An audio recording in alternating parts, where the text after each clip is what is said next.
அனைவருக்கும் வணக்கம். நான் உங்ககிட்ட ஒரு கேள்வி கேட்கவா?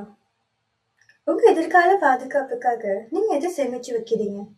பெரும்பாலும் உங்களுடைய பதில் பணம், தங்கம், காணிகள் இல்லைன்னா பலவிதமான சொத்துக்கள் இல்லையா? நான் இன்னொரு கேள்வி கேட்கட்டுமா? இன்னைக்கு ராத்திரி உங்களுக்கு இந்த உலகத்தை விட்டு போக வேண்டியதா இருந்தா, நீங்க கஷ்டப்பட்டு சேமிச்ச இந்த சொத்துக்கள்ல இருந்து எதை உங்களால உங்க கூட எடுத்துக்கிட்டு போக முடியும்? எதையுமே இல்லை. ஒரு சதம் கூட இல்லை. முந்தைய காலத்துல வாழ்ந்த மனுஷர்கள் நினைச்சாங்க எதிர்காலத்துல வர வறட்சி, போர், ராஜாக்களோட ஒரு விதமான சட்டங்கள்ல இருந்து தப்பிக்கிறதுக்கு தங்களோட தங்கம் மற்றும் பலவிதமான சொத்துக்களை பூமிக்கடியில, ஆத்துல இல்லைன்னா மரத்துக்கடியில, கல்லுக்கடியில புதையலா புதைச்சு வச்சா அவங்க எதிர்காலம் பாதுகாப்பா இருக்கும்னு, அவங்களால சந்தோஷமா வாழ முடியும்னு. நீங்க கொஞ்சம் யோசிச்சு பாருங்க. இன்னைக்கு நாம் என்ன செய்யறோம்? அதே பேங்க் டிபாசிட்டா இல்லைன்னா உறுதி பத்திரங்களா ஒழிச்சு வச்சிருக்கோம். செய்யற முறை மட்டும்தான் மாறியிருக்கே தவிர மனுஷனோட பயமும் அறியாமையும் கொஞ்சம் கூட மாறியே இல்லை. அன்னைக்கு எப்படி யோசிச்சாங்களோ அதே மாதிரி தான் இன்னைக்கு யோசிக்கிறாங்க. அப்படின்னா உண்மையிலே நீங்க எதிர்கால பாதுகாப்புக்காக சேமிக்கிற இந்த சொத்துக்கள் இருந்து உங்களுக்கு பாதுகாப்பு இருக்கா? நீதிகாந்த சூத்திரத்துல கூறப்படுற மாதிரி நீங்க ஒழிச்சு வச்ச இடம் உங்களுக்கே மறந்து போகலாம். உங்களோட சொந்தக்காரங்க, உங்க சொந்த பந்தங்கள் உங்களுக்கு தெரியாம அதை எடுத்துக்கிட்டு போக முடியும். இல்லைன்னா இரவேல ஒரு திருடன் வந்து அதெல்லாம் திருத்திக்கிட்டு போக முடியும். நாகங்களோ யக்ஷர்களோ அதை எடுத்துக்கிட்டு போக முடியும். அதே மாதிரி அந்த சொத்துக்கள் அப்படியே இருக்கும்போது நீங்க இந்த உலகத்தை விட்டு போக வேண்டியதா இருக்கலாம். அப்படின்னா கொஞ்சம் யோசிச்சு பாருங்க. நீங்க இவ்வளவு கஷ்டப்பட்டு சேமிக்கிற இந்த உண்மையான சொத்துங்கிறது எந்த ஒரு நிமிஷத்துலயும் உங்களை விட்டு போகக்கூடிய ஒரு மாயை தானே. அப்போ இந்த உலகத்துல இருக்க உண்மையான புதையல் எது? எந்த ஒரு திருடினாலையும் திருடிக்கிட்டு போக முடியாத, எந்த ஒரு தீயாலையும் எரிக்க முடியாத, எக்காலத்திலையும் அழியாத ஒரே ஒரு புதையல் புண்ணியம் மட்டும்தானே புத்த பகவான் கூறியிருக்காரு. அது வெறும் புண்ணியம் மட்டும் இல்ல, அது புண்ணிய நிதானம், புண்ணிய புதையல்னு போதிச்சிருக்காரு. மனுசஸ்ஸ இத்தியாவா புரிசஸ்ஸவா தானேன சீலேன சங்கமேன தமேனிச்ச. ஒரு மனிதனோட உண்மையான புதையல் சேமிக்கப்படுறது பூமிக்குள்ள இல்ல, தானம், சீலம் மற்றும் சுய கட்டுப்பாடுக்குள்ள தான் சேமிக்கப்படுது. நீங்க உங்க பெற்றவங்களை அன்பை பாதுகாக்கும் போது, பெரியவங்களுக்கு மதிக்கும் போது, ஆதரவற்றவங்களுக்கு உதவி செய்யும் போது, அது மட்டுமே இல்லாம மகா சங்கரத்திற்கு நீங்க பூஜை செய்யற அந்த நிமிஷத்துல தான் அந்த புண்ணிய நிதானம் சேமிக்கப்படுது. இந்த புதையல் உண்மையிலே சேமிக்கப்படுறது உங்களோட ஆன்மீகத்துக்குள்ள.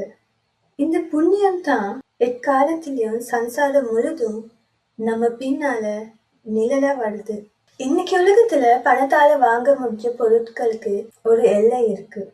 ஆனா நிதிகண்ட சூத்திரத்துல கூறப்படுற மாதிரி சப்பமேத்தேன லபதி அப்படின்னா இந்த புண்ணிய நிதானத்தால முடியும் உங்களுக்கு அளவற்ற சுகத்தை கொடுக்கறதுக்கு.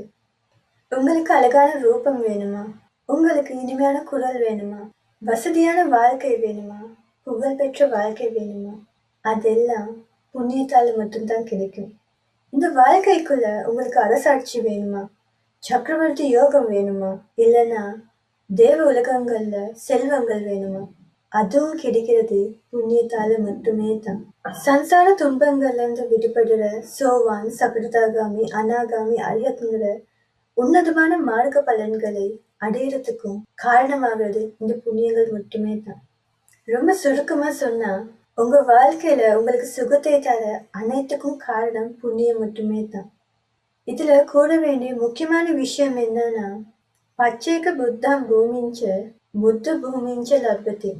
இந்த பிரபஞ்சத்துல அடையக்கூடிய மிக உன்னதமான சிரேஷ்டமான நிலையான பச்சைக்கு புத்தங்கிற நிலையும், அது மட்டும் இல்லாம மகா உன்னதமான சம்மா சம்புத்தங்கிற நிலையும் அடையிறது இந்த புண்ணியங்களால மட்டுமே தானே. புண்ணியத்துக்கு ஈடு செய்யக்கூடிய எதுவுமே இந்த உலகத்துல இல்லை. அது காசுக்கு ஈடாகாது, காணிக்கு ஈடாகாது, எந்த ஒரு விதமான சொத்து சுகத்துக்கும் புண்ணியத்தை ஈடாக்க முடியாது. அப்படின்னா நீங்க செய்ய வேண்டியது என்ன?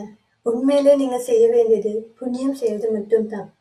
அதன் மூலமா உங்களுக்கு லௌகிக சுகத்தையும் அடையலாம். அதே மாதிரி உன்னதமான லோகோத்தர சுகத்தையும் அடையலாம். ஆனா ஒரு விஷயம் ஞாபகம் வச்சுக்கோங்க. நீங்க எவ்வளவுதான் லௌகிக வாழ்க்கையில சொத்து சுகத்தை அடைஞ்சாலும் அது அந்த ஜென்மத்துக்கு மட்டுமே தான். மிக உன்னதமானது லோகோத்தர சுகத்தை அடைகிறது தான். அந்த லோகோத்தர சுகத்தால மட்டுமே தான் உங்களை இந்த கொடூரமான சம்சார துன்பங்கள்ல இருந்து விடுதலை படுத்த முடியும். நீங்க புண்ணியத்தால ஐஸ்வர்யம் அடைங்க. நீங்க புண்ணியத்தால செல்வந்தர் ஆகணுமே தவிர பணத்தால வெறும் பணக்காரரா மட்டும் ஆகி எந்த ஒரு பலனும் இல்லை. இந்த காரணங்கள் மூலியமா உங்களுக்கு புரிஞ்சிருக்கும். நீங்க உங்க வாழ்க்கையில உண்மையிலேயே அனுபவிக்கிற எல்லா சுகத்துக்கும் காரணம் நீங்க செஞ்ச புண்ணியங்கள். ஒருவேளை நீங்க முன் ஜென்மத்தில் செஞ்ச புண்ணியங்களை இந்த ஜென்மத்துல அனுபவிச்சுக்கிட்டு இருக்கலாம். ஆனா மறந்துடாதீங்க, நீங்க இந்த வாழ்க்கையில சத்தியத்தை தேடுறவங்களா இருந்தா உங்களுக்கு நிறைய புண்ணியங்கள் வேணும் அந்த உண்மையை புரிஞ்சுக்கிறதுக்கு. நீங்க முன் ஜென்மத்துல செஞ்ச புண்ணியங்களை இந்த ஜென்மத்துல அனுபவிச்சுக்கிட்டு மட்டுமே இருந்தா பத்தாது. நீங்க இந்த ஜென்மத்திலயும் புண்ணியம் செய்ய வேணும். ஒருவேளை நீங்க தெரியாம இருக்கலாம் எப்படி உண்மையிலேயே புண்ணியம் செய்யறதுன்னு. நீங்க எப்படி புண்ணியம் செய்யறதுங்கிறது இன்னொரு வீடியோ மூலியமா நாம் பேசுவோம். ஞாபகம் வச்சுக்கோங்க, உண்மையிலேயே நீங்க புண்ணியத்தால ஐஸ்வர்யம் அடைய வேணும். ஏன்னா நீங்க இந்த நொடி எந்த ஒரு விதமான சுகத்தை அனுபவிச்சுக்கிட்டு இருந்தாலும் அதுக்கு காரணம் நீங்க செஞ்ச புண்ணியங்கள் மட்டுமே தான். அப்படின்னா நாங்க புண்ணியம் பண்ணுவோம். Be the change. உங்கள் அனைவருக்கும் மும்மணி சரணம்.